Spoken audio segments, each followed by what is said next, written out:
Good morning everyone. We shall start today's class with the concept of circular flow in the economy. Okay. Now circular flow basically tells us the interdependency among the various sectors of an economy. How one sector is related to the other and how uh, they transfer goods and services and in return they receive payments is all explained by a circular flow of the economy. Okay.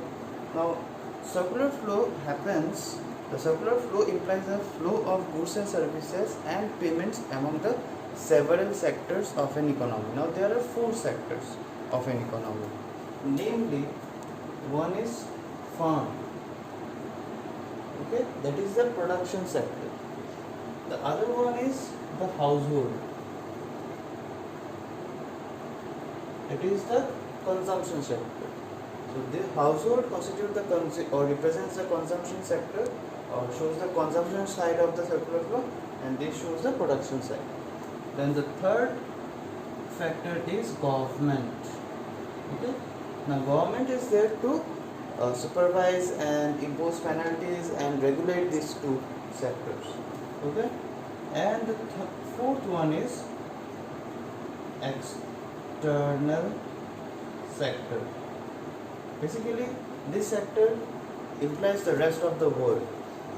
A nation cannot live or cannot survive without having relationship with the other countries. Okay, we all the nations of the world have some kind of relationship with their neighbors or any other external country in form of trade of goods and services.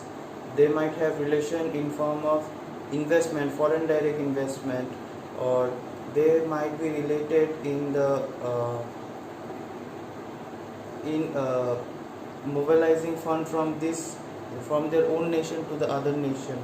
Okay, so there are several activities that takes place between countries, and that sector is basically known as the external sector.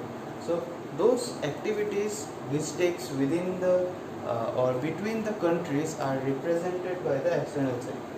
Okay, are captured by the external sector. So these four sectors are the basic sectors of an economy. If this sector is absent in your economy, then you will call your economy a closed economy. Okay, a closed economy is that economy that does not have any trade relationship or any kind of external relationship with any other country, whereas the presence of this sector makes your economy a open economy. Okay, so first of all we will try to understand the circular flow of goods and services and payments for a two sector economy. Now in case of two sector economy, we have only the production sector and the consumption sector, that is the household sector. Now the circular flow can be of two types. One is real flow and one is money flow. In real flow we witness the flow of physical units of goods and services and factor of productions among different sectors. Now the farm, he basically produces goods and services. Now he cannot produce the goods and services without using imports, okay, without using factors of production. Now who gives him the factors of production? The household. So household gives the firm the factors of production, namely factors of production. Now what are the factors of production existing in our economy? There are four factors of production: land, labor, capital, organization. Now this land, labor, capital, organization are supplied by the household to the firm. Now firm uses these factors of production, land, labor, capital, organization, to produce goods and services. Okay. Now for whom he produces the goods and services? For the consumers. Otherwise he won't produce that goods and services for him. Okay. So firm produces the goods and services and gives it to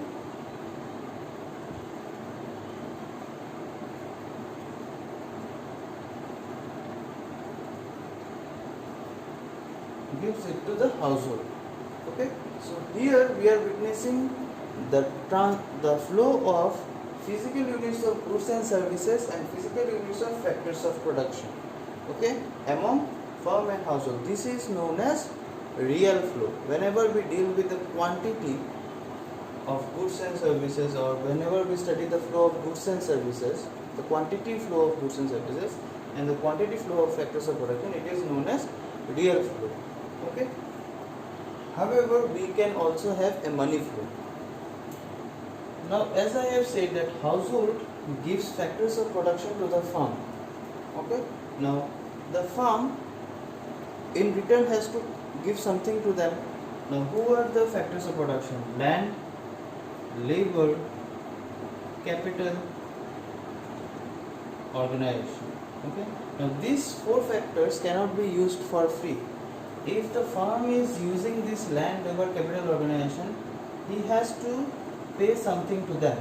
If the firm uses labor for production of goods and services, he has to pay them wages, okay. If the firm uses land, he has to pay them rent. If the firm uses capital, he has to pay it interest. And lastly, if he uses organization, then he has to pay him profit, okay. So, for using the physical inputs of these factors of production, he has to pay some monetary values to them or pay something in return to them, and this is nothing but known as, this payment is nothing but known as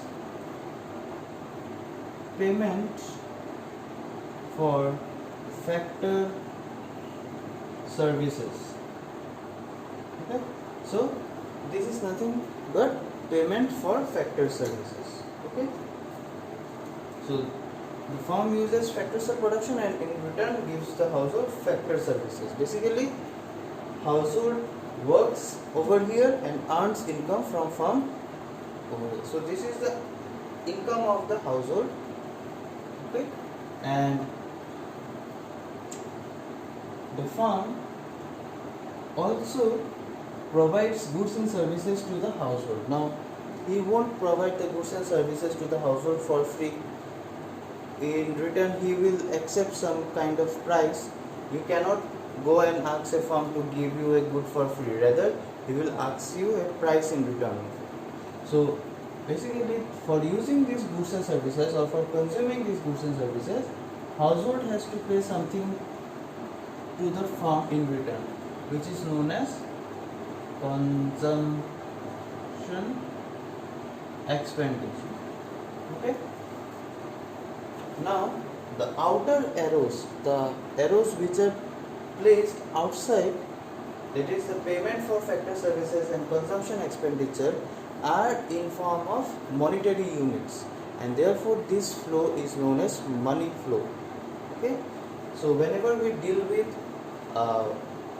physical inputs of goods and services and factors of production, we call it real flow, depicted by the arrows which are situated inwards. And whenever we deal with the flow of the value of goods and services, the value is measured in monetary terms. Whenever we deal with the value of goods and services and factors of production, then we refer to it as money flow, which is represented by the arrows situated outside, okay.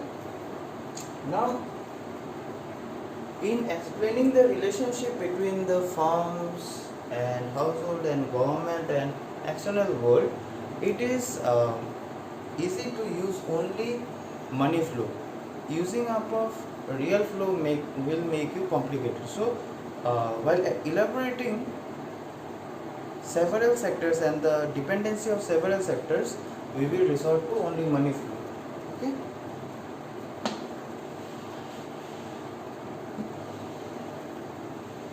Now, I have told you once that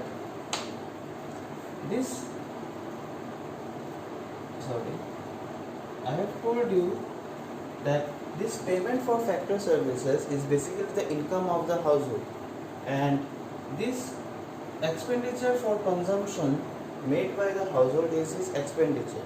So, in one hand he is receiving an income and in one hand he is making an expenditure.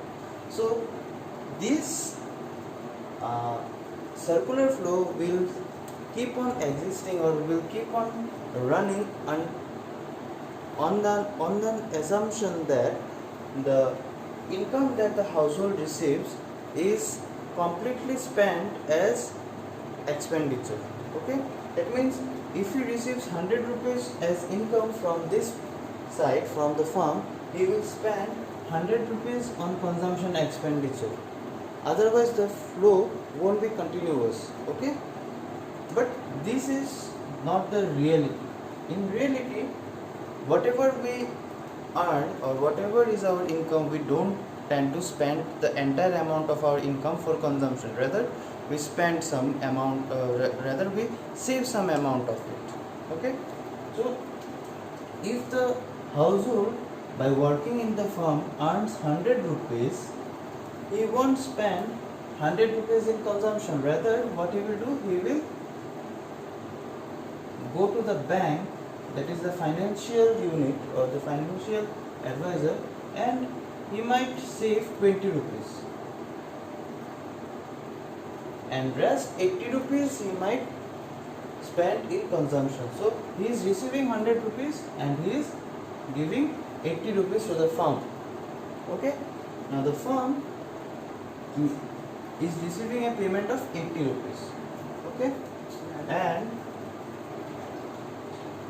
what he will do, the farm can also intend to save it.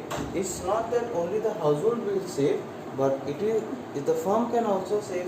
So after receiving 80 rupees, he might also save 20 rupees. Okay, 20 rupees save. Now what will happen? From 80, 20 rupees has gone to the bank. So, and in the next step, he will put forward 60 rupees for the household. Again, the household will save 20 rupees and forward 40 rupees to the farm. So, in this way, the sum of money circulating will get reduced to zero, and ultimately the circular flow will end at a time. Okay, at a particular point of time will come, at which the circular flow will stop.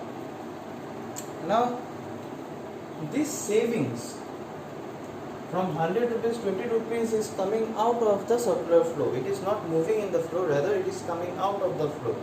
This money, this 20 rupees which is coming out of the circular flow is known as leakages. This 20 rupees saving is leaking out of the circular flow. So it is known as leakages. Okay, and in order to keep the circular flow continuous, and in order to make it functional or make it bit realistic, we have this bank or the financial unit which helps us in maintaining equality. Now we thought that from 100 rupees this household is saving 20 rupees and household is saving 20 rupees. Okay, and in the next step farm is getting 80 rupees, so he is facing a deficit of 20 rupees now. Now from where will he get this 20 rupees? He can go to the bank and ask for a loan of 20 rupees. Okay, so the 20 rupees that moved out of this circular flow, that is the 20 rupees which leaked out or which can be termed as leakages for the circular flow, now is being injected into the circular flow again. Okay, in form of loan. So whenever we inject something into the circular flow, it is known as injection.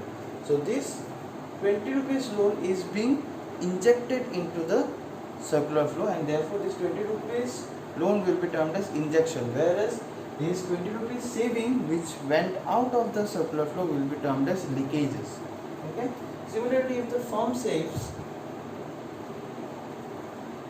20 rupees, the household will take loan of 20 rupees and maintain the equality.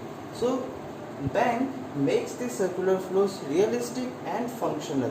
It keeps the circular flow go continuously, okay, without an end. So this was all about two-sector economy. In your course, you have the concept of circular flow for two-sector economy and the three-sector economy. Now, who is the third sector over here? Now, let us explain the third sector and its relationship with these two sectors.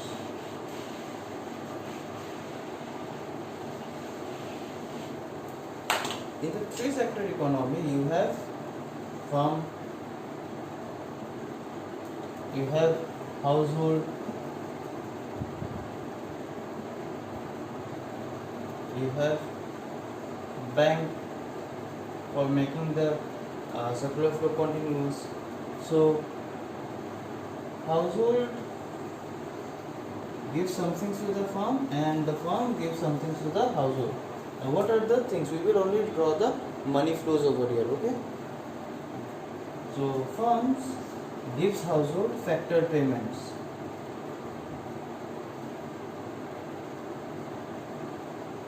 Which is the income of the household, and the household uses this income in form of consumption expenditure, okay, and the household can save, which the farm can take as loan for maintaining the circular flow, and the farm can also save, and for maintaining the circular flow the household can take a loan. Now this is the two sector flow, circular flow. Now we have another sector, which is the government sector. Now what does the government do? Government collects taxes from both farm and household.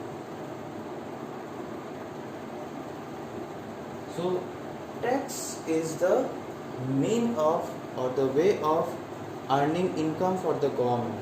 Okay, the government takes tax from farm in form of GST and takes tax from household in form of income tax. Okay, so after taking the tax, what the government does with it? Okay, it has to do some welfare work. So after collecting the income, government uses this income for giving subsidies to the farm. Okay, if government wants to produce or to promote the production of certain types of goods, say government want to increase the production of polio drug. Okay, now if it is how can the government promote the production of this kind of drug? It can give the manufacturer of polio drug a subsidy. Okay, the subsidy what will bring the cost of production down for the manufacturer. Okay, the manufacturer will be able to produce the same polio drug at a lower cost, and if the cost of production goes down, then the manufacturer of polio drug will be able to increase the output. Okay, so in this way government gives subsidies to the farm. Then government also gives something to the household. What does it give? It gives transfer payments. It gives transfer payments to the farm. Now what are transfer payments? Transfer payments are the earned income. The income that you receive from the government without doing any work. Now what type of payments are these? You can take the example of pensions, then you can take the example of unemployment allowance. In certain countries, whenever a person is unemployed and if he is qualified, then he might receive a unemployment allowance from the government. Okay, in our nation also sometimes if the father or the husband dies, the housewife or the daughter of that person receives an income from the government in form of pension. Okay, now they do not work for it, rather they get, but still they get it from the government. Okay, now these are basically transfer payments. So government provides transfer payments to the household and subsidies to the farm. Government also provides something more to the farm. Sometimes government needs goods and services. Government has to do a lot of welfare work, like it can go for construction of road, it can go for construction of hospitals. Now from where will the government get the stuffs to construct it? From where will the government gets the brick? Then from where will he get the cement? He has to go to the farm. So what the government does, he purchases the goods and services from the farm, and for purchase of those goods and services he makes payment for goods and services. Okay, and for household, the government provides something more to the household. Now there are certain persons in our family who works in a government organization or who works in a government PSU, and in return of their work they earn the salaries. So government also provides factor payments to the household in form of wage, salaries, rent and all. Okay, and lastly, the government also shares the same relationship with the bank that we share with the bank. Government also saves with the bank, and government also takes loan from the bank. Okay, so this is all about circular flow. This was a 3-sector circular flow, and you don't have the 4-sector circular flow. That means you don't have to worry about the external sector. Okay, so today we will stop at this point. Next we will take up the subjective topics such as importance of macroeconomics, then emergence of macroeconomics. Okay, thank you.